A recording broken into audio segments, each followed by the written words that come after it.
Monsieur le Président Charbonnier, Mesdames et Messieurs les membres de la Société géologique de France, me voici à Norman, Oklahoma, vous exprimant mes salutations d'un endroit sur les plaines du centre des États-Unis. Je vous prie de me pardonner de ne pas être parmi vous à l'île. Des raisons de santé m'empêchent, pour l'instant, de faire un long voyage en France.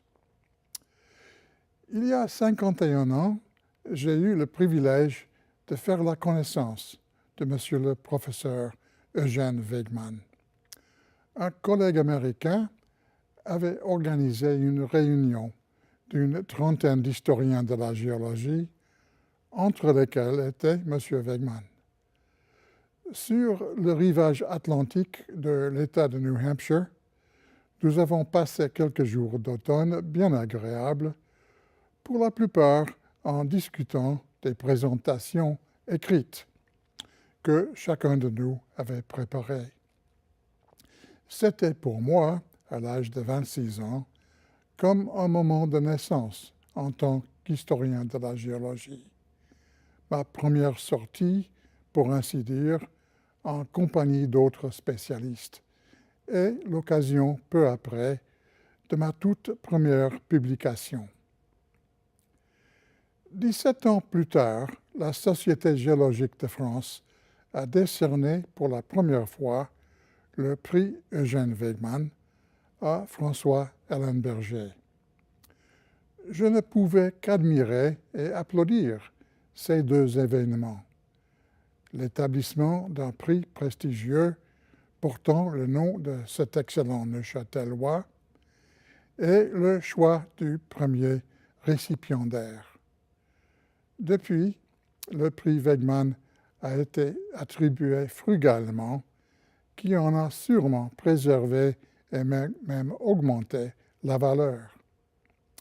C'est mon privilège de connaître ou d'avoir connu personnellement chacune des 6 personnes qui ont déjà reçu ce prix.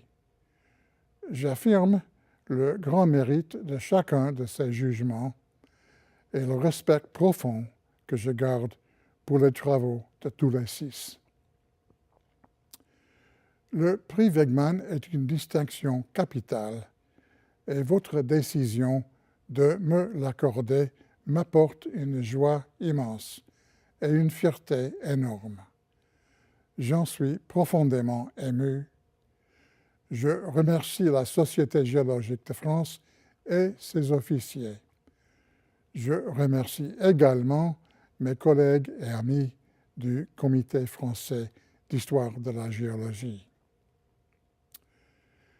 J'ai une dette de reconnaissance aussi à quelques-unes des institutions culturelles de votre pays. 2 ans avant mon rencontre avec M. Wegmann en Nouvelle-Angleterre, je suis arrivé à Paris pour passer une année de recherche pour ma thèse de doctorat en histoire des sciences. Ainsi, en 1965, j'ai commencé à profiter de la richesse des bibliothèques et des archives françaises, aussi bien municipales et départementales que nationales et parisiennes. À ce moment-là, et longtemps après, au cours de mes nombreux retours en France, on m'a toujours accordé un accueil amical et serviable, propice pour les recherches historiques. J'avais décidé d'étudier la carrière et la pensée d'un savant français du XVIIIe siècle, Nicolas Desmarets. Décision que je n'ai jamais regrettée. Le sujet général de la plupart de mes recherches est le premier développement de la science géologique, l'arrivée d'une discipline géologique vers la fin du XVIIIe siècle. C'est un développement de caractère international, bien sûr, mais il était facile à percevoir, il y a un demi-siècle, que la partie française et francophone de cette histoire était sous-évaluée, surtout dans l'historiographie anglo-américaine.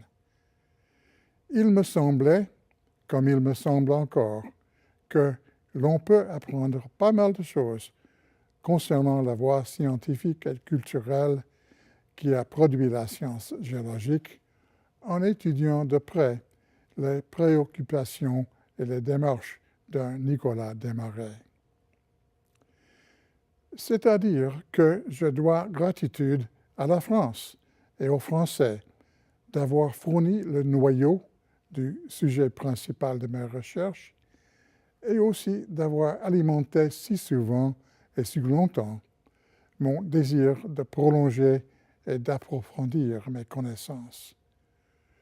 Le catalogue des individus, en France et autre part, vivants ou décédés, qui m'ont aidé et encouragé, est trop long pour être récité ici.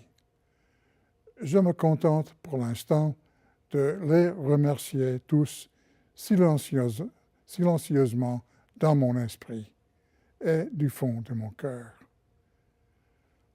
En terminant, permettez-moi, Monsieur le Président Charbonnier et Mesdames et Messieurs les membres de la Société géologique de France, de vous assurer de ma considération sincère et de vous dire que le prix Wegman représente pour moi un grand sommet. J'en suis humblement et vivement reconnaissant. Merci mille fois.